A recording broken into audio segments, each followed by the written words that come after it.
না চাইতেও মনে উকি দেয় খারাপ চিন্তা। বুদ্ধদেব দেখিয়েছেন এর থেকে মুক্তির পথ। মানুষের মন এক এক সময় এক এক রকম চিন্তা করে। সাধারণ মানুষের মন কখনো এক চিন্তায় বেশিক্ষণ স্থির থাকতে পারে না। সাধারণ মানুষের পক্ষে নিজের মনকে নিয়ন্ত্রণ করা খুবই কঠিন। নানা সময় নানা ধরনের চিন্তা আমাদের মনে উকি মারে। এর মধ্যে কিছু যেমন ভালো চিন্তা, তেমনি কিছু আবার খারাপ চিন্তা। না চাইতেও অনেক সময় আমাদের মনে খারাপ চিন্তা এসে বাসা বাঁধে।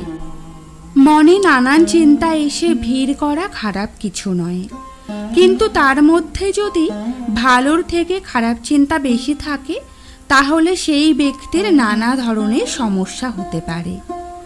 অনেক সময় চেষ্টা করেও এই খারাপ চিন্তা আমরা নিজেদের মন থেকে সরাতে পারি না। জেনে নিন খারাপ চিন্তা থেকে নিজের মনকে মুক্ত করার জন্য কী পথ দেখিয়েছেন গৌতম বুদ্ধ। একদিন গৌতম বুদ্ধ তার শিষ্য ভরতকে ভিক্ষা সংগ্রহ করতে পাঠালেন।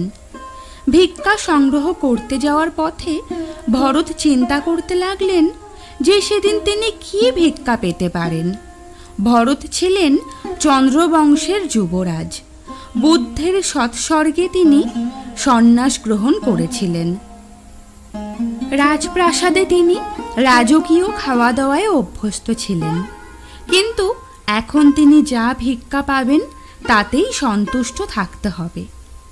শর্বিকা নামের এক নারীর বাড়িতে ভিক্ষা প্রার্থনা করেন ভরত। ভিক্ষা পেয়ে ভরত অবাক হয়ে গেলেন। তার প্রিয় খাদ্যই ভিক্ষা হিসেবে তাকে দেওয়া হয়েছে। এরপর ভরত ভাবলেন যে রাজপ্রাসাদে খাবার খাওয়ার পর তিনি বিশ্রাম নিতেন, কিন্তু এখানে তাকে খাবার খেয়ে আবার প্রখর সূর্যের তেজের মধ্যে দিয়ে পায়ে হেঁটে আশ্রমে ফিরতে হবে। কিন্তু তখন শর্বিকা ভরতকে কিছুক্ষণ বিশ্রাম নিতে অনুরোধ করেন। সে কথা শুনে ভরত খুশি হয়ে ভাবলেন যে আজ তার মনের সব ইচ্ছে কিভাবে পূরণ হয়ে যাচ্ছে।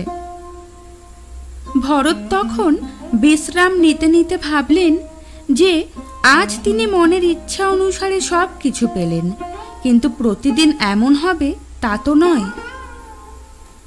তখন শর্বিকা তাকে সেখানেই যতদিন ইচ্ছে থেকে যেতে বলেন।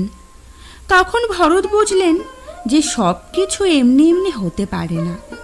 তিনি শর্বিকাকে প্রশ্ন করলেন, আপনি কি আমার মন পড়তে পারছেন? শর্বিকা তাকে বললেন, হ্যাঁ। শর্বিকা বললেন, এটা সহজ নয়। আমি প্রথম প্রথম নিজের মনের চিন্তার ওপর নজর রাখা শুরু করি। আমি কি ভাবছি, কেন ভাবছি তা খেয়াল করি। এতে ধীরে ধীরে আমার মনে অপ্রয়োজনীয় চিন্তা ক্রমশ সরে যেতে লাগলো এবং মনের মধ্যে চিন্তাও কমে আসতে লাগলো। এভাবেই ধীরে ধীরে আমি এখন অন্যের মনের কথা বুঝতে পারি। আশ্রমে ফিরে বুদ্ধকে সব কথা জানালেন ভরত।